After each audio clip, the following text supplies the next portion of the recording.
In today's lesson, you will have the opportunity to engage with authentic conversations, providing you with the most effective method for enhancing your ability to comprehend spoken English.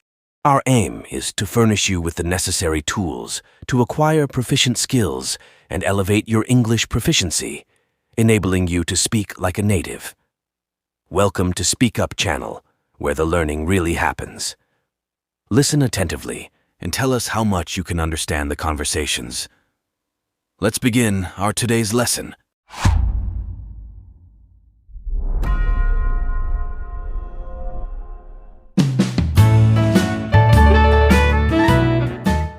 Seven reasons why speaking another language is good for you. Being bilingual is not only totally cool, it's actually better for your brain health. Here are 7 reasons why. It's one of life's truths. Being bilingual or multilingual can only be considered a good thing. The ability to travel seamlessly in another country, to interact with people you wouldn't otherwise be able to communicate with, to really understand and immerse yourself in another culture, whether it be your own or another's, and on the most trivial level, to order off a menu and truly know what you're ordering. But aside from all these reasons, there is a multitude of research showing how speaking more than one language is also good for your health, particularly the health of your brain. Here's where the bilingual among us have an advantage. They have better cognitive flexibility. Older adults who have spoken 2 languages since childhood seem to have better cognitive flexibility, meaning they are better able to go with the flow in the face of a new or unexpected circumstance than adults who only speak one language, according to a Journal of Neuroscience study. The study involved having participants complete a cognitive flexibility task. While monolingual and bilingual adults were both able to complete the task, the bilingual adults did it more quickly, and certain parts of their brains used less energy to do so. Their brains stay sharper in old age. People who speak 2 or more languages have greater cognitive abilities. People who speak 2 or more languages have greater cognitive abilities. And this is true even for people who learned a second language later in life, according to a recent study in the Annals of Neurology. The study involved following native English speakers who took an intelligence test when they were age 11, and then again when they were in their early 70s. People who spoke 2 or more languages had greater cognitive abilities, particularly in general intelligence and reading, from their baseline compared with those who only spoke one language. They look at certain words in a different way than their monolingual counterparts. People who speak 2 languages may process certain words faster, particularly if the word has the same meaning in both languages, according to a psychological science study.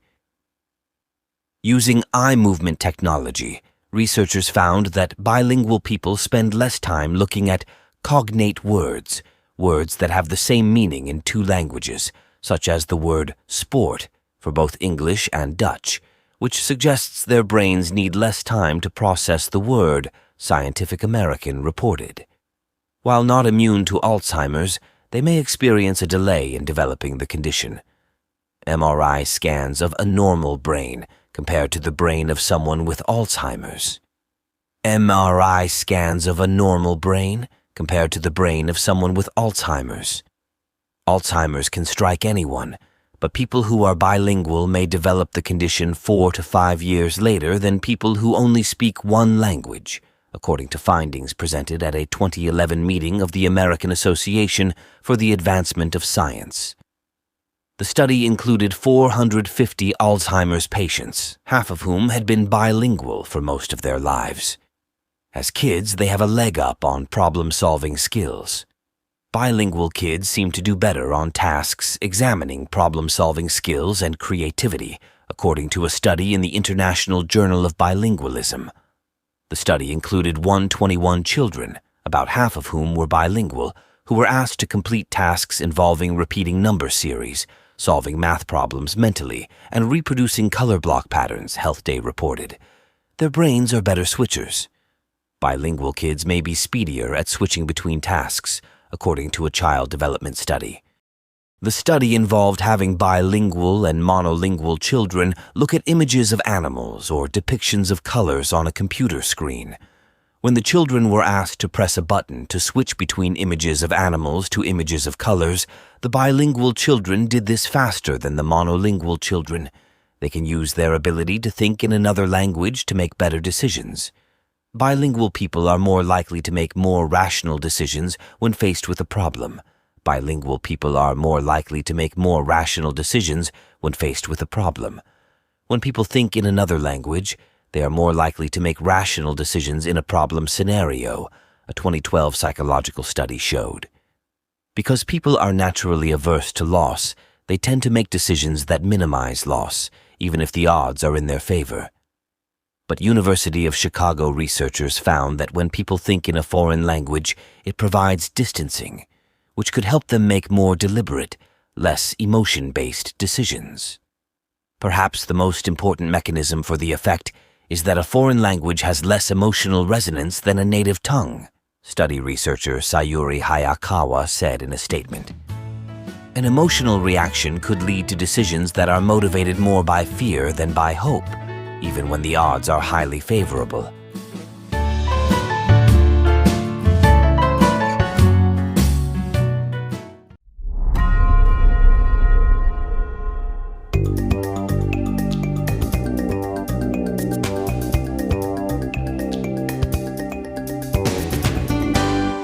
What is it for you? Fear of making decisions? Being alone? Public speaking? Fear of intimacy? Aging? Asserting yourself?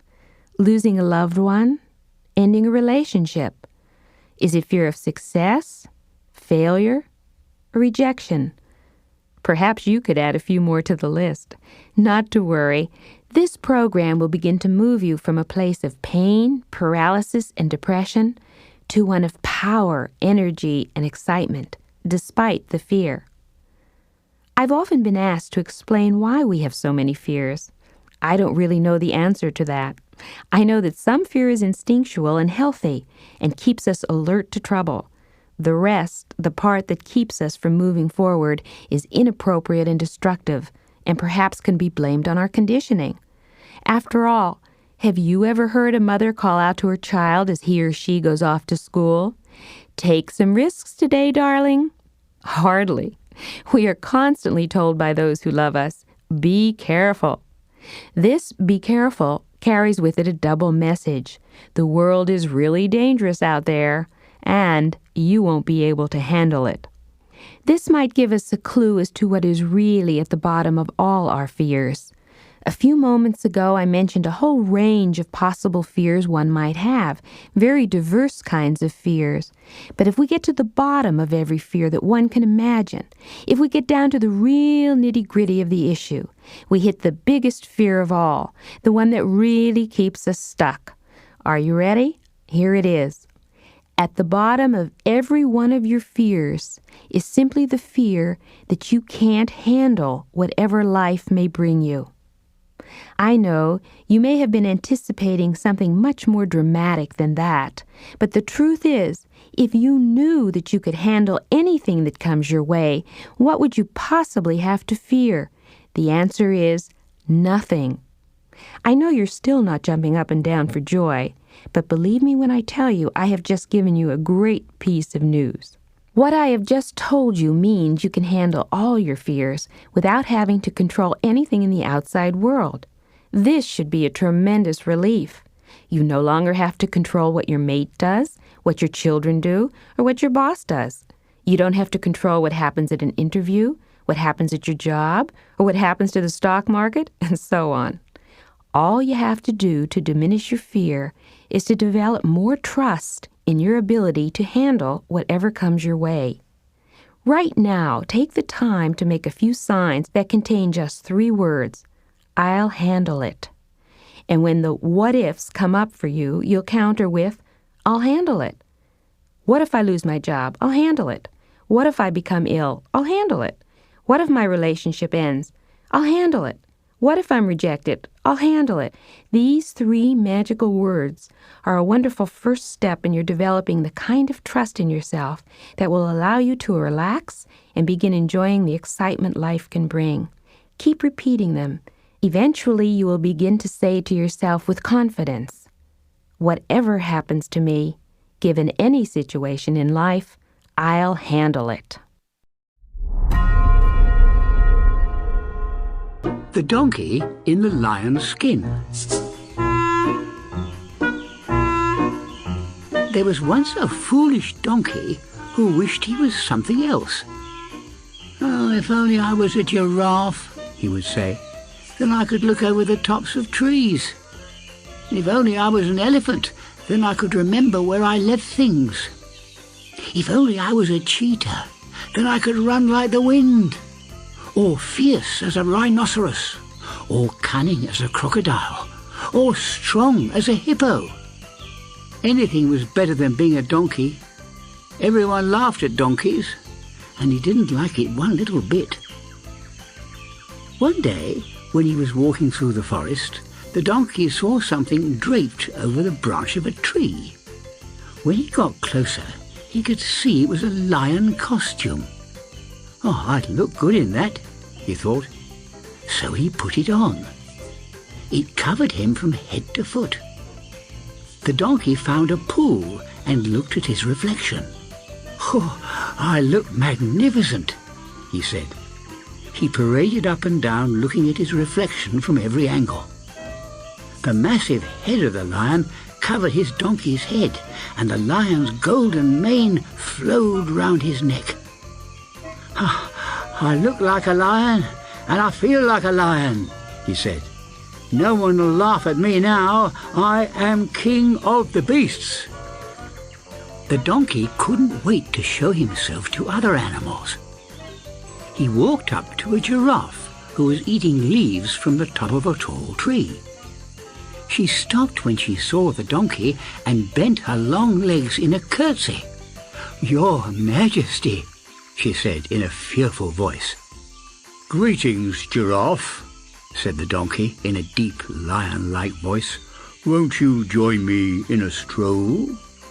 I can't today," said the giraffe. "I have to get tea for my children." And she ran away as quickly as she could. The donkey smiled to himself. He saw a hippo in the river. The hippo bowed his head when he saw the donkey. "Your Majesty," he said in hushed tones. "Greetings, hippo," said the donkey. "Won't you join me in a stroll?" "I can't today," said the hippo. "I have to call on a friend who is sick," and he sank out of sight. Inside the lion costume, the donkey was grinning all over his face. He tripped over a crocodile sunbathing on a rock. "Your Majesty," said the crocodile, smiling with his teeth on the outside of his lips. "Greetings, crocodile," said the donkey. "Won't you—" But the crocodile had slipped into the water and disappeared. The donkey was jubilant. He wanted to leap up and down with delight. What a marvellous thing it was to be a lion! A lion was admired and feared by all the other animals. He felt like a king. Just then, a wily fox came into view.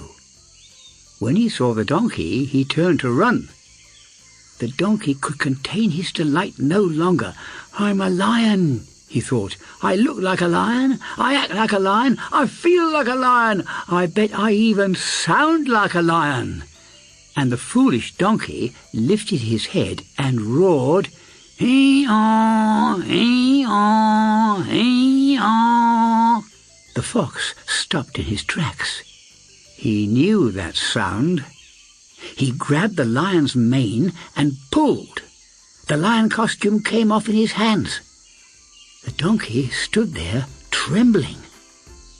The fox began to laugh. So did the crocodile. So did the giraffe. And so did the hippo. "If only I kept my mouth shut," thought the donkey.